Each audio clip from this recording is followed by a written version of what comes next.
오늘 함께 주시는 말씀 보겠습니다. 마태복음 3장 11절로 12절입니다. 우리 함께 읽겠습니다. 시작. 나는 너희로 회개하기 위하여 물로 세례를 베풀거니와 내 뒤에 오시는 이는 나보다 능력이 많으시니 나는 그의 신을 들기도 감당하지 못하겠노라. 그는 성령과 불로 너희에게 세례를 베푸실 것이요 손에 키를 들고 자기의 타작마당을 정하게 하사 알곡은 모아 곳간에 들이고 쭉정이는 꺼지지 않는 불에 태우시리라. 아멘. 오늘 감사절입니다. 어떤 감사 제목을 하나님 앞에 올려드리셨나요? 감사는 감사할 이유가 발견될 때 감사가 나오죠. 우연히 유튜브 짤방, 한 30초짜리 짤방을 봤는데 뇌신경학자의 강의였습니다. 크리스찬인지 아닌지 모르는데 감사에 대한 강의를 하더라고요. 하는 말이 감사가 단순히 긍정적인 어떤 삶의 태도만을 말하는 게 아니다.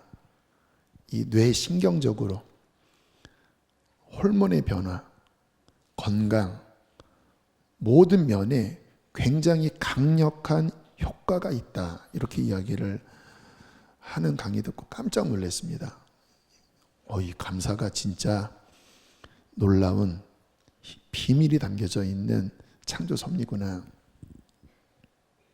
근데 감사할 거리가 있어야 되잖아요. 여러분이 저에게 당신은 어떠한 감사를 가장 크게 합니까? 당신에게는 무슨 감사가 있습니까? 물어보면 저는 1초도 고민하지 않고 구원받은 거예요. 구원받은 거. 저는 구원이 가장 감사합니다. 저는 구원받고 난 다음에 이거는 보통 일이 아니구나 라는 것을 직감하고 구원에 대해서 살펴보기 시작했습니다. 성경을 보기 시작했고 책을 보기 시작했고 또 구원받은 사람들 일종의 실증이잖아요. 거듭나는 많은 사람들을 만나게 되었고 또 저의 사역을 통하여 거듭난 사람들을 보게 된 그들과 이야기를 나누면서 시간이 흐를수록 이건 진짜다. 구원처럼 중요한 것이 없구나. 그렇게 30년 넘게 살피고 연구하고 정리하면서 이 구원이 무엇인지를 지금까지 이렇게 일편단심으로 이야기를 하고 있는 거예요. 너무 중요하니까. 구원받고 나면 이것이 너무 크다라는 것을 알기 때문에 특별히 내가 사랑하는 사람들, 가족이든 누구든 구원에 대하여 바라봅니다. 구원받았나? 구원받지 못했다면 너무 가슴이 아픈 거고. 자, 구원이 어떠한 축복일까? 오늘 일부에 4분의 세례자가 있었고요. 지금 2분이 세례를 받고 3부 때도 2분이 세례를 받는데요. 또 축복하러 또 가족들이 온 경우도 있으시더라고요. 물론 그런 분들뿐만 아니라 모든 분들이 다시 한번 왜 저 사람은 구원에 대하여 감사할까? 제가 왜 감사하는지 몇 가지 그 이유를 말씀을 나누겠습니다. 구원은 창조의 근원을 만나는 것입니다. 창조의 근원. 참 신비로운 문장 아닙니까? 창조의 근원. 여러분, 나라는 존재는 창조의 근원을 만나야지만 비로소 나를 압니다. 내가 어디서 와서 내가 어떠한 존재이고 어떻게 살아야 하고 어디로 가는지. 여러분, 내 존재의 근원은 하나님이십니다. 세상이 만들어지기 전부터 전지 전능하신 하나님은 이미 그의 생각 속에 나라는 존재가 있었어요. 그게 성경의 가르침입니다. 여러분, 지금 이 진술과 진화론적 개념과 얼마나 다른지를 잘 비교를 해보세요. 진화론은 뭐죠? 우연히 무생물에서 생물로 긴 시간 우연히. 무슨 인생의 이유가 있죠? 무슨 존재의 목적이 있죠? 아무것도 없습니다. 성경은 이렇게 말씀을 해요. 에베소서 1장 4절 시작.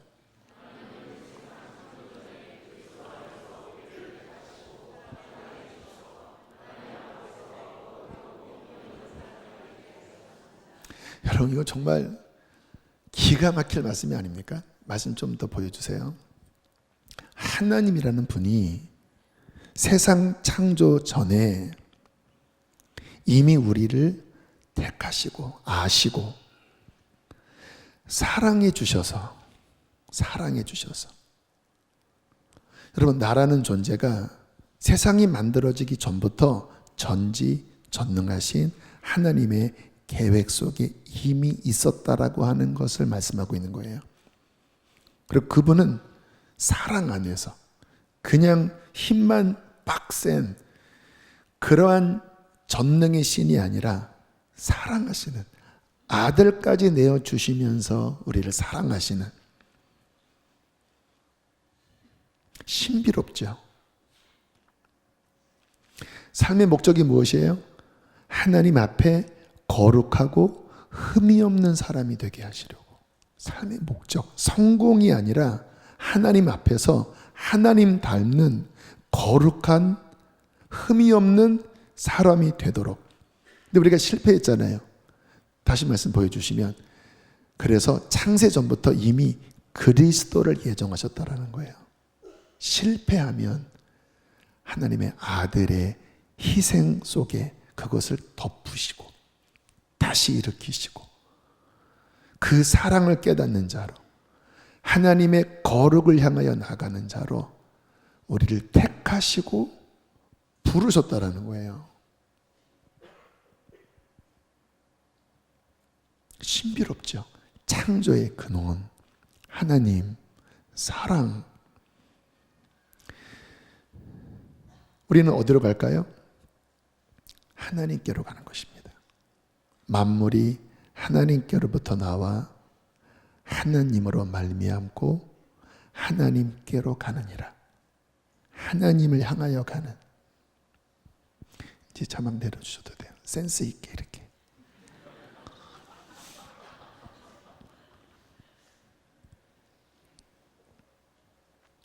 여러분, 이것을 아는 것 축복 아닌가요? 여러분, 이것을 모르면 인생은 방황입니다. 그 자체가 방황입니다. 어디서 와서 어디로 가는지를 모르고 어떻게 살아야 하는지, 내가 누군지를 모르면 방황이죠. 그저 눈앞에 있는 것, 물질적인 것, 이것이 전부인 줄 알고 산다면 여러분, 완전히 이거 이상한 것 아닙니까? 거기다가 진화론적 세계관을 딱 탑재해서 그냥 우연이고 삶의 목적도 없고 그냥 단세포에서 어쩌다가 이렇게 내가 만들어졌고, 창조의 근원을 못 만난다고 하는 것은요, 그 자체가 방황입니다. 이 창조의 근원을 만나면 만물을 바라보는 시각도 바뀌어요. 로마서 1장 20절 함께 읽겠습니다. 시작. 창세로부터 그의 보이지 아니하는 것들 곧 그의 영원하신 능력과 신성이 그가 만드신 만물에 분명히 보여 알려졌나니. 자, 이미 창세로부터 하나님은 보이지 않지만 하나님이 창조하신 만물에 그의 영원성, 그의 능력, 그의 신성이 담겨져 있다라는 거예요. 말씀을 내려주시고요. 좀 이따가 고린도전서 보고. 저는 만물을 바라보면서 진짜 감탄할 때가 너무나 많이 있습니다. 여러분, 꽃이 왜 이렇게 예쁘죠? 그 모양 하나하나가 눈에 아름답게 보입니다. 그 컬러가 너무나 다채로워요. 그냥 원 컬러가 되어 있는 꽃이 많이 없고, 이게 그 하나의 꽃잎도 이게 은은하게 색이 이렇게 변해요. 그러한 아름다운 꽃들이 너무 다양하고 많아요. 그 아름다운 꽃은 향기가 납니다. 우연일까요? 여러분, 그 하나하나가 그 빛깔과 그 향과 그 모양을 내는 것은 유전적으로 그렇게 디자인 되어져야 그 컬러가 나오고 그 향이 나오고 그 모양이 나옵니다. 하나하나 그렇게 디자인 되어져야 돼요. 유전적으로. 그 디자인 코드가 유전자 안에 그렇게 기록되어 있는 겁니다. 이렇게 배 앞에서 요 색깔을 내고 이 잎을 내고. 저는 진화론자들이 참 어리석다고 여기는 게 신비하다고 이야기하면서 다 우연이래요. 다 우연이래요. 근데 저는 감탄합니다. 고린도전서 15장 38절 읽겠습니다. 시작. 하나님이 그 뜻대로 그의 형체를 주시되 각 종자에게 누가? 하나님이 옷을 입혀주신다라는. 옆에 고양이 하나 갖고 왔는데, 제가 운동하러 갔다가 내려오는데 저 길고양이가 저런 모양의 길고양이가 이렇게 앉아 있더라고요. 일명 턱시도 고양이입니다. 이 앞이요, 딱 턱시도처럼 이렇게 하얗게, 나머지는 까맣고 또 양발 끝에만 저렇게 하얗게 되어 있어요. 우연일까요? 우연히 저렇게 디자인이 저렇게 옷을 입은 것처럼 우연히 만들어지는 것처럼 여러분은 생각하십니까? 저는 창조의 근원을 만난 후에 그분의 지혜와 그분의 능력과 그분의 아름다움을 알고 난 다음에 감탄합니다. 하나님, 저 고양이에게는 저 옷을 입혀주셨군요. 하나님, 저 백합화에게는 저 옷을 입혀주셨군요. 솔로몬 왕이 입은 옷보다 오늘 피었다가 지는 저 백합화에게 입혀주신 옷이 더 영광스럽다라고 주께서 말씀하셨어요. 만물 안에 하나님의 신성과 하나님의 영원성과 하나님의 능력을 볼 때마다 감탄합니다. 와, 우주가 얼마나 큰지 아시죠? 어떤 분들은 왜 하나님은 우주를 굳이 그렇게 크게 만드셨나? 근데 아세요? 사람 몸 안에 있는 세포, 그 세포를 구성하는 원자의 숫자가 우주의 별처럼 많습니다.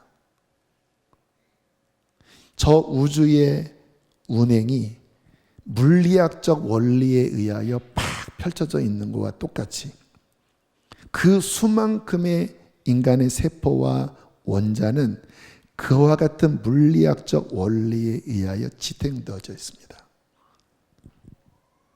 과학자들은 칼날 이론이라고 그래요. 면도날. 뭐냐면 0.00001만 찌그러져도 우주가 지금처럼 유지가 안 된다는 거예요. 하나하나 정확한 수학적 원리 위에 만물이 지탱되어져 있어요. 저는 그때마다 감탄합니다. 창조의 근원. 이런 것들을 바라보면 삶이 풍성해집니다. 인생이 근원을 알게 돼요. 우주의 근원을 알게 돼요. 얼마나 감사한지. 두 번째, 함께 읽겠습니다. 시작. 구원은 마음 영역의 문제를 해결합니다. 어느 영역이라고요? 마음의 영역.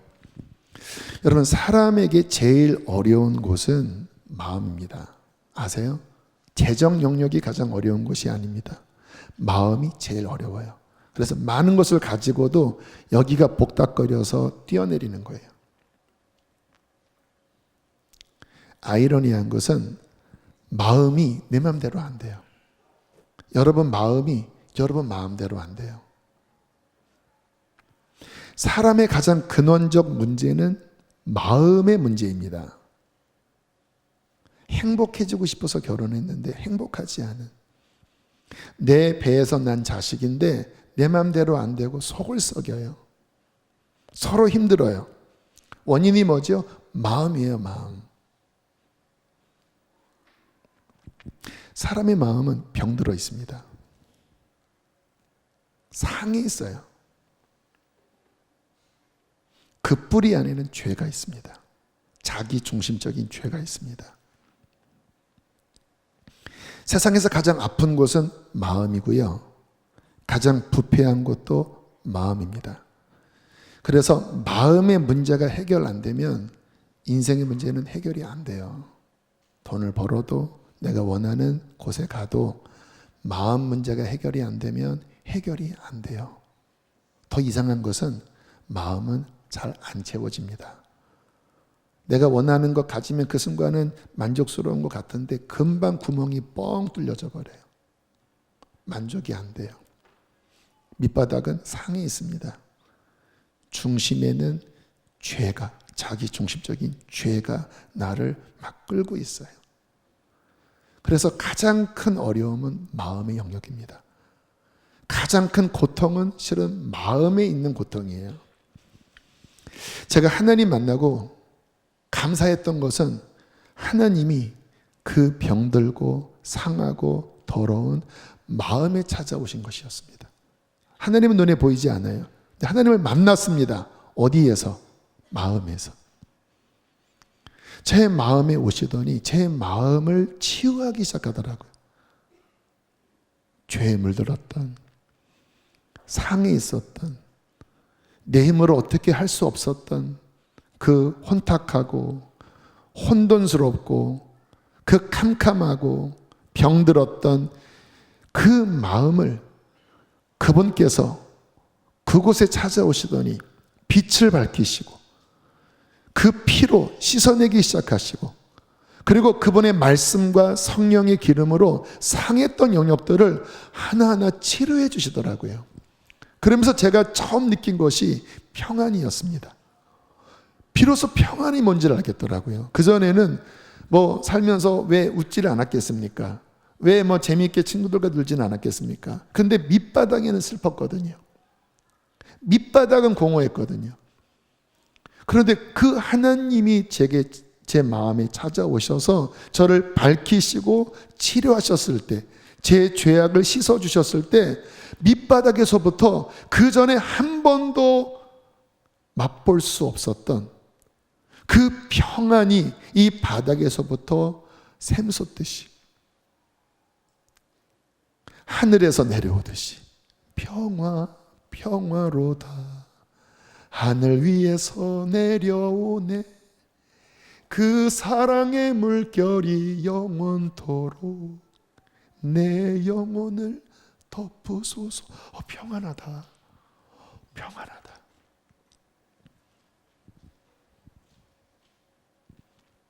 여러분, 인생에는 끊임없는 문제의 파도가 밀려오죠. 가끔 이런 독백을 합니다. 왜 이렇게 인생은 힘들지?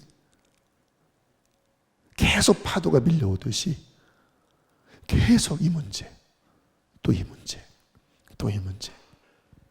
인생은 힘든 거예요.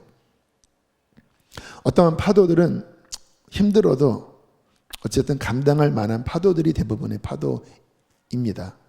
근데 가끔은 넘치는 쓰나미와 같은 파도가 밀려와요. 갑자기 암입니다. 갑자기 내 힘으로 감당할 수 없는 인생의 지진이 일어나면 그 파도는 지탱할 수 있는 파도가 아니라 그냥 덮쳐버리는 파도예요. 그럼 어떻게 합니까? 허적되기 시작합니다. 내 스스로 컨트롤이 안 돼서 떠밀려 다니면서 그때부터는 죽느니 사느니 허적되기 시작해요. 그때 우리의 마음은 어떻게 됩니까? 그것을 감당하지 못하고 두려움과 상함 속에서 마음이 완전히 침륜에 빠지죠. 그래서 사람들이 죽음을 생각하고 그래서 사람들이 절망에 빠지더라고요. 근데 제가 하나님 만나고 제 삶에 그와 같은 넘치는 파도가 제 삶에 여러 번 닥쳐와서 저도 이리 쓸리고 저리 쓸리고 헤맸기는 했지만 제가 하나님 만나고 감사했던 것은 무엇인지 아십니까? 다음의 말씀입니다. 함께 시편 18편 1절 2절 읽겠습니다. 시작. 나의 힘이신 여호와여, 내가 주를 사랑하나이다. 여호와는 나의 반석이시요 나의 요새시요 나를 건지시는 이시요 나의 하나님이시요 내가 그 안에 피할 나의 바위시요 나의 방패시요 나의 구원의 뿌리시요 나의 산성이시리로다. 할렐루야. 하나님이 나의 힘이 되어주시는 거예요. 아까 마음의 문제가 가장 근원적인 문제라고 했잖아요. 그 마음의 문제 제가 하나가 연약함입니다. 연약함. 그런데 하나님은 우리의 마음에 힘이 되어주시는 거예요. 내가 감당할 수 없는 그것을 하나님 이제 끝인가요? 할 때 나도 모르는 어떠한 힘이 이 밑바닥에서부터 나를 쭉 끌어올리면서 두려워하지 마라. 내가 함께해. 그리고는 하늘에서 이제는 평화 정도가 아니라 막 힘이 부어지는 거예요. 그때 뭐라고 고백합니까? 여호와는 나의 반석이시오. 여러분, 사람이 이 땅을 딛고 있어야 안정을 느끼잖아요. 지진이 나면 엄청난 트라우마에 빠지는데 내가 모르면서 땅을 딛고 다니면서 안정감을 누렸던 이것이 지진으로 흔들리는 그 경험을 하면요, 막 잠도 못 자고 몇 개월 동안 막 불안해한다라는 거예요. 그만큼 이 땅바닥이 흔들린다고 하는 것은 엄청난 충격이거든요. 근데 인생에 그와 같은 기초가 흔들려요. 내가 안정이라고 붙잡고 있었던 나의 가족, 나의 경제, 나의 관계, 근데 이게 막 흔들리는, 호적되는 그때 하나님은 나의 반석이 되어주십니다. 그분에게 밑바닥에서 두려워하지 마. 너 지금 그러한 병의 선고를 받았어? 두려워하지 마. 나를 바라봐. 그래서 더 주님을 바라보게 되더라고요. 그리고 주님은 나의 피난처가 되시고 주님은 나의 요새가 되시고, 이 다윗이 고백했던 이 하나님, 내 삶을 도우시고 내 마음을 도우시고 내 인생을 붙잡으시는 이 하나님의 힘, 저는 너무 감사해요. 그래서 제가 고백하는 구원은 나중에 천국 가는 구원뿐만 아니라 지금 내 삶에 날마다 함께 하셔서 나를 건져주시는 그 구원의 하나님을 저는 노래합니다. 너무 감사해요. 세 번째, 함께 읽겠습니다. 시작.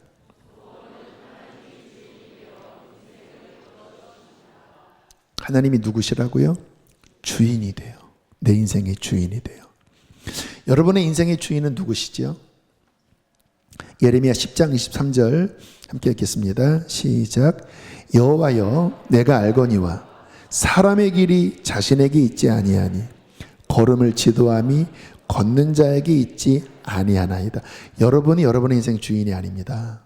착각하지 마십시오. 여러분이 주인이었다면 지금 그 위치에 있지 않아요. 더 원하는 곳을 향해 갔을 거예요.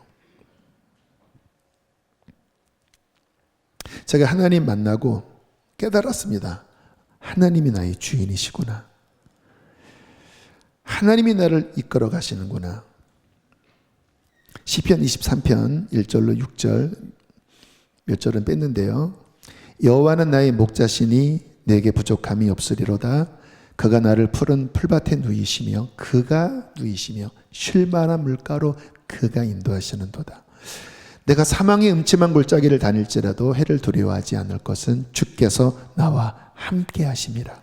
주의 지팡이와 막대기가 나를 안위하시나이다. 6절은 함께 읽겠습니다. 시작. 내 평생의 선하심과 인자하심이 반드시 나를 따르리니 내가 여호와의 집에 영원히 살리로다. 시편 48편 14절 시작. 이 하나님은 영원히 우리 하나님이시니 그가 우리를 죽을 때까지 인도하시리로다. 이 믿음이 생기니까요, 삶이 내 뜻대로 안 되잖아요. 근데 그때마다 마음 안에 이런 믿음의 고백을 하게 되더라고요. 주님, 주님께 맡깁니다. 내가 원하는 대로 안 돼도 허락하심이 최선입니다. 물론 이 말의 고백은 손 놓고 아무것도 안 한다라는 뜻은 아닙니다. 열심히 해야지요. 그런데 제가 아는 것은 내 인생의 주인은 제가 아니라 하나님이세요. 그리고 그분은 아까 시편 23편 6절에 선하심과 인자하심이 반드시 나를 따르리니, 요즘 나오는 그 찬양 Goodness of God에 보면 하나님의 사랑과 선하심이 running after me, 그러니까 내 앞길에 막 달려오신다라고 하는 그 성경의 표현이 있는데, 주님의 선함과 사랑이 내 인생의 앞날을 막 달려오셔서 끌어가신다라는 거예요. 그냥 이렇게 팔짱 끼고 보시는 게 아니라 내 앞을 달려오시는. 여러분, 하나님이 나를 이끄시고 그분이 선한 분이시고 나를 사랑하는 분이라면 내 삶에 일어나는 일은 나쁘지 않아요. 내가 잘못해서 하나님 앞에 징계를 받는다 할지라도 그것은 주의 사랑이고 주님의 성실함입니다. 내가 원하는 시간에 내 뜻대로 안 된다고 해도 그것은 나쁜 게 아닙니다. 왜냐하면 하나님은 나보다 나를 더 잘 아셔요. 이것을 믿으면 하나님께 간구도 하지만 그 하나님 앞에 내 삶을 맡길 수 있고, 그리고 신뢰하면서 걸어갈 수 있는데, 그렇게 걸어가다 보면 정말 알게 되는 거예요. 야, 이래서 그때 그랬구나. 정말 하나님 나를 사랑하셨구나. 너무 감사하다. 저는 제 인생 그렇게 여정 다 끝나서 이제 천국에 가게 될 텐데, 저는 이런 노래를 부를 거라고 다짐하고 있습니다. 그때는 이제 제 영의 세계이기 때문에 생각날지는 모르겠지만, 어쨌든 내 인생 여정 끝내어 강 건너 언덕 이를 때 하늘문 향해 말하리 예수님 나를 인도하셨습니다. 매일 발걸음마다 예수 인도하셨네. 나의 무거운 죄짐을 모두 벗고 하는 말 예수님 나를 인도하셨습니다. 이 가시밭길 인생을 허덕이면서 갈 때 지난 날을 돌아보면 그렇게 느낄 것 같아요. 시험과 환난 많으나 예수님 나를 인도하셨습니다. 매일 발걸음마다 예수 인도하셨네. 나의 무거운 죄짐을 모두 벗고 하는 말 예수 인도하셨네. 이렇게 주님 발 앞에 팍 엎어져서 팍 울 것 같아요. 막 울 것 같아요. 주님 나를 인도하셨습니다. 주님 감사합니다. 네 번째, 함께 읽겠습니다. 시작. 구원은 인생의 여정이 끝날 때 천국 가는 것입니다. 얼마나 이것이 기대인지 가끔 아내와 이야기합니다. 빨리 늙었으면 좋겠다고. 이상하게 보지 마세요. 천국을 믿기 때문에 그래요. 왜 이렇게 시간이 빨리 가지요? 2023년 낯선 숫자입니다. 낯선 숫자예요. 근데 이 낯선 숫자가 벌써 11월 중하순으로 들어가 버렸어요. 80 넘으신 할머니들에게 여쭤봤습니다. 마음으로 몇 살 같으세요? 고등학생 같아?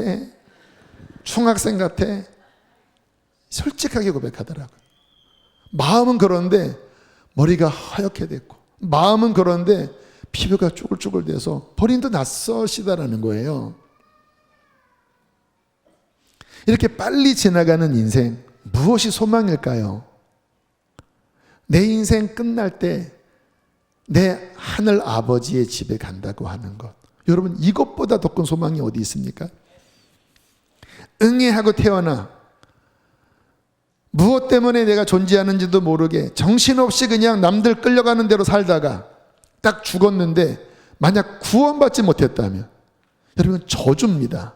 가장 큰 저주는 병든 것도 아니고 망한 것도 아니고, 가장 큰 저주는 내 인생 끝났는데 갈 집이 없는 것. 성경은 이렇게 경고하고 있습니다. 데살로니가 후서 1장 8절 9절 시작. 하나님을 모르는 자들과 우리 주 예수의 복음에 복종하지 않는 자들에게 형벌을 내리시리니 이러한 자들은 주의 얼굴과 그의 힘의 영광을 떠나 영원한 멸망의 형벌을 받으리라. 영원한 멸망의 형벌. 하나님의 임재에서 영원히 분리되는 형벌, 지옥. 구원은 무엇일까요? 하나님 앞에 죄 용서함을 받아 하나님과 화목해지면서 하나님께 선물을 받는데, 그 선물은 영원한 생명입니다. 구원은 이 영원한 생명을 얻는 것이죠. 요한복음 10장 28절 시작. 내가 그들에게 영생을 주노니 영원히 멸망하지 아니할 것이요 또 그들을 내 손에서 빼앗을 자가 없느니라. 사망도, 사탄도, 시험도, 그 누구도 하나님이 내게 주신 이 사랑과 영생, 빼앗을 수 없는.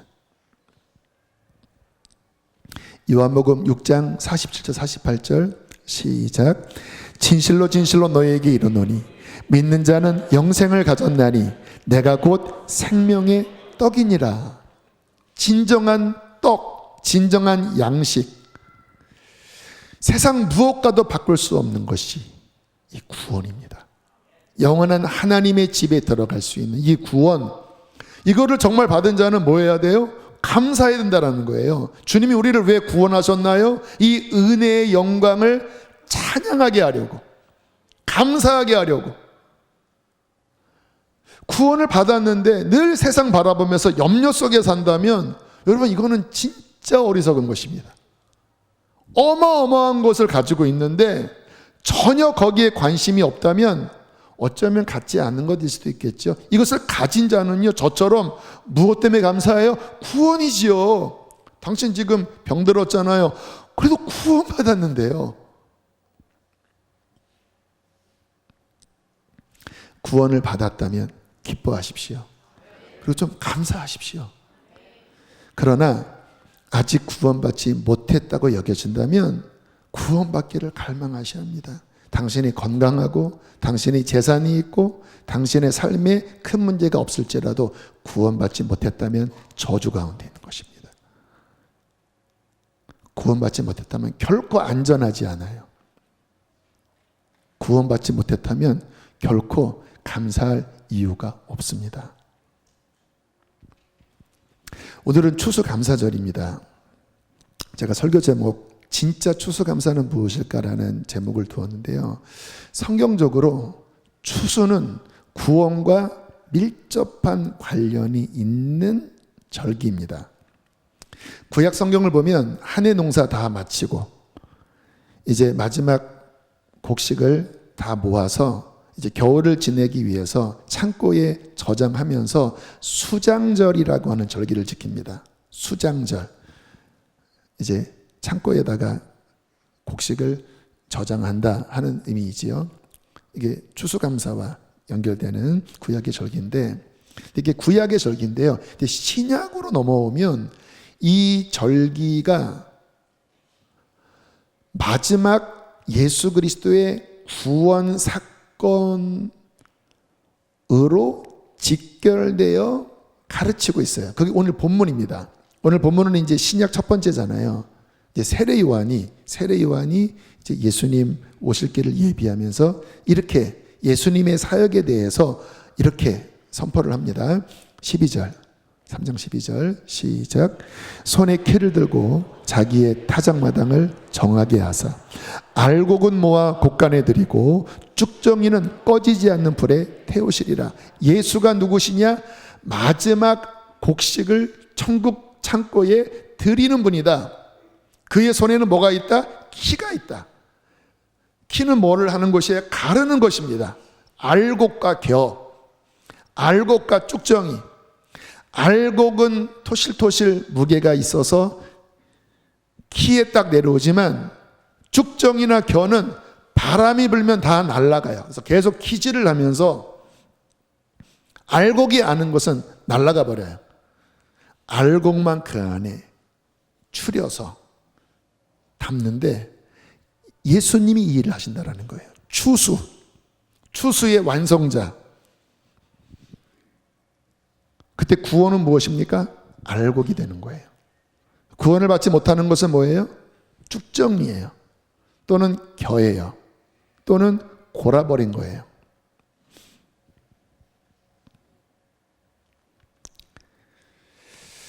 그러므로 우리가 오늘 진정한 추수감사를 생각할 때 한 해에 주신 은혜도 생각해야 되겠지만 구원에 대해서 생각하셔야 돼요. 왜? 추수의 결론은 구원 사건이기 때문에 내가 알곡인가? 하나님의 수라상에 올라갈 내가 익은 곡식인가? 쭉정이는 아닌가? 점검을 하셔야 진정한 감사가 나올 수 있는 것입니다. 어떤 자가 알곡일까요? 오늘 본문 중심으로 마지막 살펴보겠습니다. 3장 11절에 세례 요한이 이제 본인의 사역과 예수님의 사역을 이렇게 비교하면서 말씀합니다. 시작. 나는 너희로 회개하게 하기 위하여 물로 세례를 베풀거니와 내 뒤에 오시는 이는 나보다 능력이 많으시니 나는 그의 신을 들기도 감당하지 못하겠노라. 그는 성령과 불로 너희에게 세례를 베푸실 것이요. 자, 오늘 물세례 했습니다. 물세례 받으면 자동적으로 구원받은 것일까요? 그렇지는 않습니다.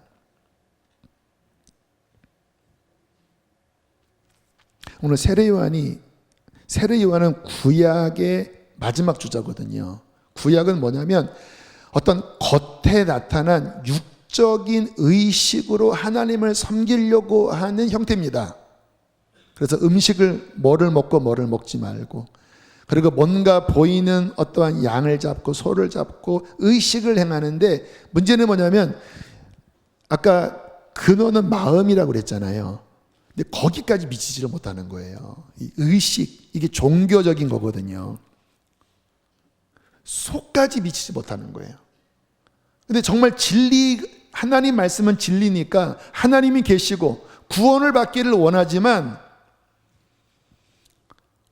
물로 받는 세례 가지고는 진정한 변화가 일어날 수 없다라는 것을 절감하는 사람이 세례 요한이었습니다. 뭐라고 이야기해요? 진짜가 오신다. 내 뒤에 곧 오신다. 그는 성령과 불로 세례를 준다. 어디에? 마음과 영에. 그래서 마음도 중요하지만 실은 그 마음 가장 근원 중심에 있는 영을 의미합니다. 마음과 영은 연결되어 있는데 마음보다 더 노른자는 영이거든요. 이곳에 성령으로, 그냥 물이 아니라 하나님의 성령으로 세례 부어지면서 내면 안에서 씻겨지는 일들이 벌어진다는 거예요. 마음의 죄악이, 마음의 병이, 마음의 어두움이 하나님의 생명인 성령이 들어오면서 그 마음 안에서부터 구원의 역사가 일어나는데, 이게 있어야 진정한 구원받은 알곡이 될 수 있다는 거예요. 여쭙겠습니다. 성령 세례 받으셨나요? 성령 세례. 물 세례는 95% 이상 받으신 것 같아요. 성령 세례 받으셨나요? 성령 세례 받아야 알곡임을 알 수 있게 되는 거예요. 그럼 성령 세례 받으면 어떤 증거가 나타날까요? 한 4가지 증거를 간단하게 말씀드리면, 성령이 임하시면 진짜 회개가 나옵니다. 물론 그 전에도 회개 비슷한 것은 할 수 있어요. 그런데 이 깊은 내 내면의 죄악이 깨달아지면서 하나님 앞에서 이 중심에서부터 회개가 일어나 주인이 바뀌는 것은 성령의 역사, 성령의 세례가 임해야 일어납니다. 그래서 성령의 세례를 받은 사람은 반드시 회개를 합니다. 중심이 바뀌는 회개를 해요. 두 번째, 고린도전서 12장 3절 함께 읽겠습니다. 시작.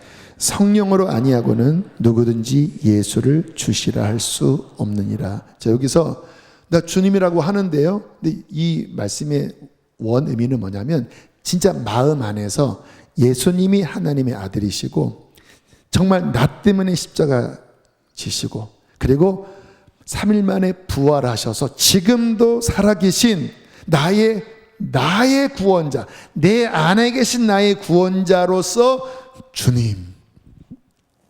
이거는요, 인간의 힘으로 안 됩니다. 성령이 역사하셔야 이게 이 속에서부터 나와요.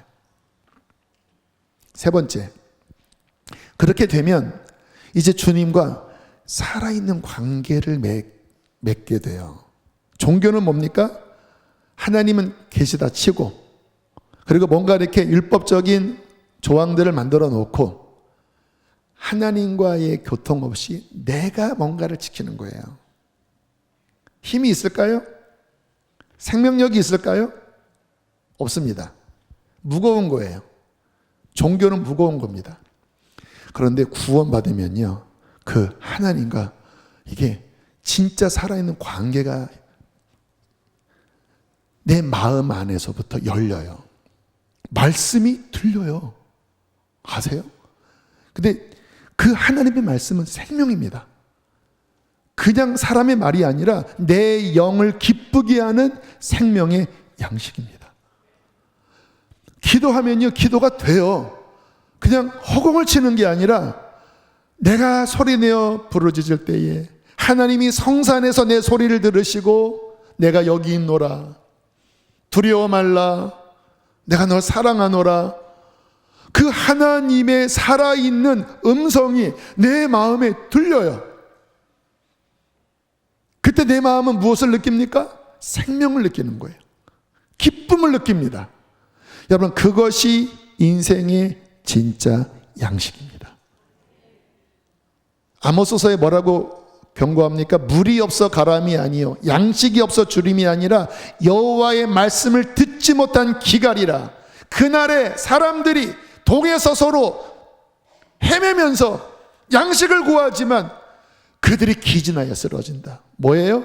하나님의 말씀이 들리지 않는. 이게 진정한 굶주림이거든요. 근데 구원받으면 들립니다. 채워집니다. 살아납니다. 그때 진정한 평안과 기쁨을 누리게 되는 거예요. 마지막 네 번째, 요한복음 10장 27절로 29절입니다. 시작. 내 양은 내 음성을 들으며 나는 그들을 알며 그들은 나를 따르느니라. 내가 그들에게 영생을 주노니 영원히 멸망하지 아니할 것이요 또 그들을 내 손에서 빼앗을 자가 없느니라.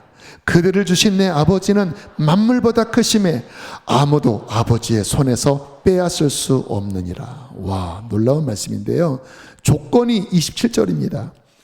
누가 멸망하지 않나, 누가 아버지의 손에서 빼앗김을 당하지 않나. 주님의 양이라는 거예요. 주님의 양은 어떤 존재입니까? 주님의 음성을 들으며 그들은 주님을 뭐예요? 따라가는 자들이에요. 그들은 멸망하지 않고 그들은 내 손에서 빼앗겨지지 않는다. 근데 조건이 뭐예요? 양의 상태. 주님을 따르는 거예요. 아까 누가 주인이냐고 물어봤잖아요. 내가 주인은 내 맘대로 살아갑니다. 일주일에 한 번 교회는 나오시죠. 근데 내 맘대로 살아가요. 그는 주님의 음성을 듣는 자가 아니죠. 그는 주님을 따르는 자가 아니죠. 그에게는 영생이 있다고 볼 수 없죠. 근데 성령 받은 자는 누굽니까? 주님의 음성을 듣습니다. 이와 같은 말씀 속에서. 그리고 내 길이 아니라 주님의 길을 따라갑니다. 왜? 주님의 지팡이가 이렇게 치세요. 이렇게. 글로 가면 안 돼. 이게 복된 길이야. 이게 천국 길이야. 그러면 매 하면서 다시 이렇게 와요. 좀 고집센 또 양이 있어요. 또 막 가려고 그래요. 혼난다. 올라가야지. 매. 착한 양이 있습니다.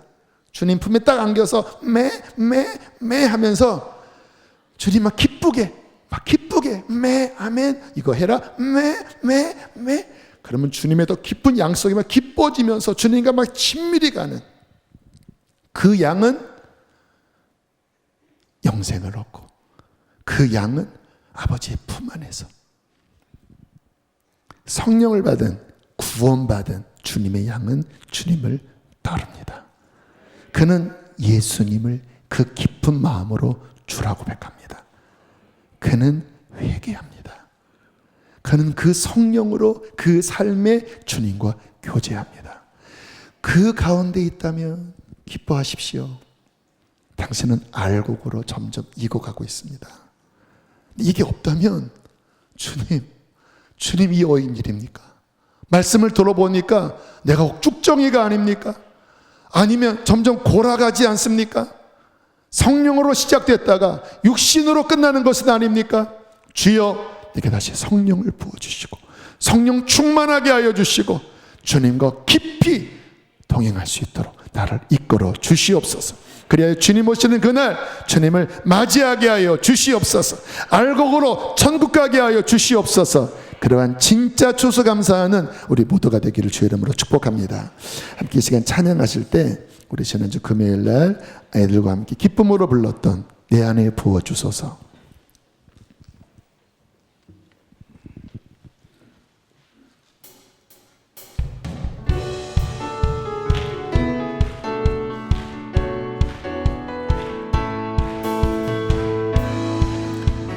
내 안에 부어주소서.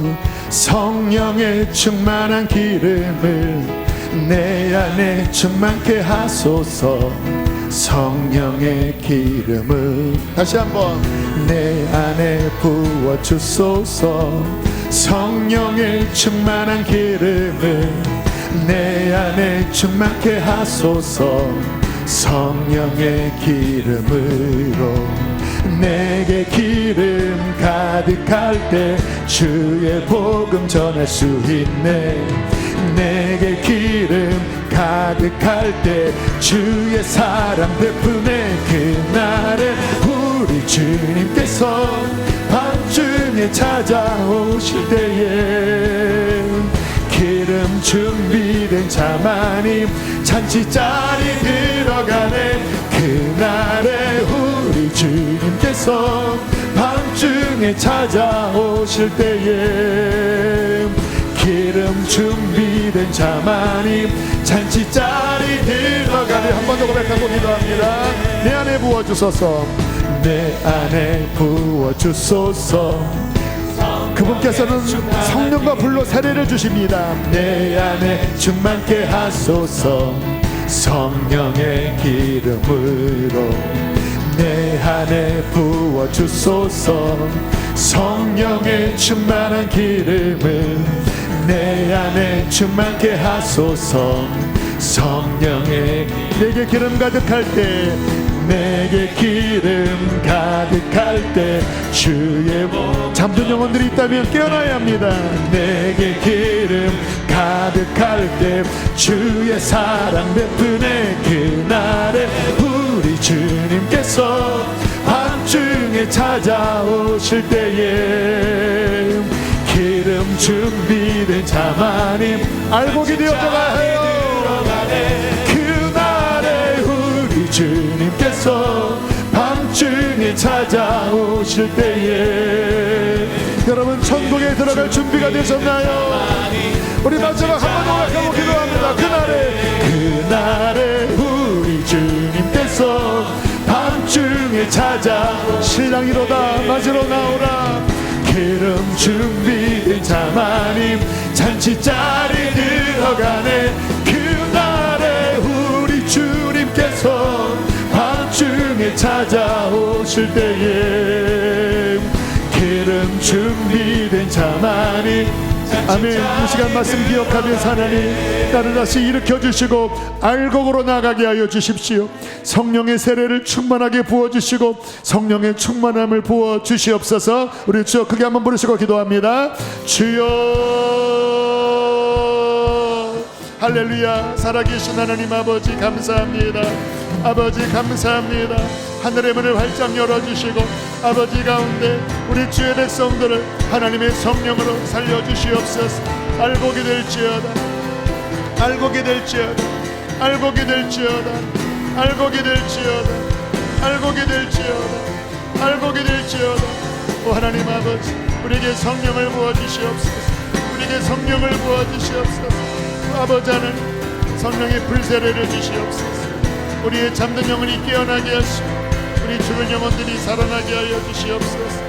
주여 주여 주여 주여 주여. 알곡으로 준비될지어다. 알곡으로 주님 앞에 준비될지어다. 주님, 우리 하나님, 하나님, 주여, 성령이 오셨네. 주여, 성령이 오셨네. 내 주의 목마른 자들을, 성령이 오셨네. 가난 자들을 아버지의 성령으로 채워주시옵소서. 생 가운데 주님 찾아오셔서 그 나라 꿈꾸게 하시네. 죽은 자들을 살리시는 하나님, 우리를 구원의 길로 이끌어 주시옵소서. 많은 영혼들이 잠들어 있고 여전히 병든 가운데 있습니다. 진정한 구원의 기쁨과 감격 가운데 사는 이들이 적습니다. 하나님, 오늘 말씀으로 다시 우리에게 길을 보이시고 주님 천국 창고에 알곡이 되어 진정한 추수의 감사로 영광 돌릴 주님의 신부들로 세워 주시옵소서. 잠든 영혼들은 깨어날지어다. 병든 영혼들은 예수의 피로 씻어질지어다. 다시 심령이 불붙듯이 일어나게 하여 주시고 주님과의 예배의 기쁨, 말씀의 기쁨 가운데 다시 우리가 날마다 채우게 하여 주시옵소서. 주님, 추수의 감사, 우리의 구원을 돌아보았사오니 한 주의 삶도 이 감사 속에 한 걸음 한 걸음 나아가게 해 주시옵소서. 이제는 우리를 죄에서 건지신 예수 그리스도 구원의 은혜와 아들을 아낌없이 주신 하늘아버지의 사랑과 우리 안에 거하셔서 우리를 구원의 길로 이끄시는 성령의 교통하심이 예배하는 모든 이들 안에 함께 하시기를 축원하옵나이다. 아멘.